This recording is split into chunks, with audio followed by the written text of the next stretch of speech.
Hello hi. പണ്ടൊക്കെ ഈ മരത്തിനെ കുറിച്ച് ആളുകൾക്ക് വലിയ ഐഡിയയും കാര്യങ്ങളൊന്നും ഇല്ലായിരുന്നു. പണ്ട് കാട്ടിൽ മാത്രം കണ്ടിരുന്ന ഒരു മരമായിരുന്നു ഈ മൂട്ടിപ്പഴം. പക്ഷേ ഇന്ന് നാട്ടിലെ ഒരുവിധം ആളുകളെല്ലാവരും വീട്ടിലൊക്കെ വെച്ചിട്ടും നമ്മൾ വഴിയരികിൽ വിൽക്കുന്നതൊക്കെ കണ്ടിട്ടായിട്ട് ഈ പഴം കുറച്ച് സുപരിചിതമാണ്. ഇതാണ് നമ്മളുടെ മൂട്ടി. എന്ത് രസമാണല്ലോ ഇങ്ങനെ മരത്തിലിങ്ങനെ കായ്ച്ച് കിടക്കുന്നത് കാണാൻ. അടിപൊളിയായിട്ടാണ് ഇത്.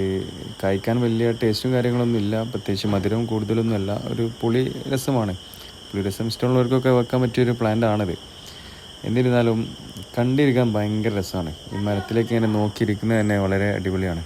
ആനക്കാമ്പുഴ ഭാഗത്തേക്ക് പോയ സമയത്ത് യാത്രയിൽ അപ്രതീക്ഷിതമായിട്ട് ഞങ്ങളുടെ റോഡ് സൈഡിൽ കണ്ട ഒരു മരത്തിൽ നിന്നാണ് ഈ വീഡിയോ എടുത്തത്. ആ വീട്ടുകാരുടെ അനുവാദമൊക്കെ ചോദിച്ചിരുന്നു. അവർ കുറച്ച് ഫ്രൂട്ട്സ് നമുക്ക് കഴിക്കാനും തന്നു. എല്ലാവർക്കും ഇതിൻ്റെ ടേസ്റ്റ് അറിയാനും കാര്യങ്ങളൊക്കെ കഴിഞ്ഞു. എന്തായാലും കഴിക്കാൻ കഴിഞ്ഞതിൽ വളരെയധികം സന്തോഷമുണ്ടായിരുന്നു. എന്തായാലും പ്ലാന്റ് വെക്കാൻ താല്പര്യമുള്ളവർക്കൊക്കെ വീട്ടിൽ വെച്ചാൽ 3-4 വർഷം കൊണ്ട് തന്നെ ഇത് കായ്ക്കുന്നൊക്കെ ഉണ്ട്. ഇപ്പം എല്ലാ പ്ലാന്റ് ഷോപ്പിലും അവൈലബിൾ ആണ് ഇതിൻ്റെ തൈകളൊക്കെ.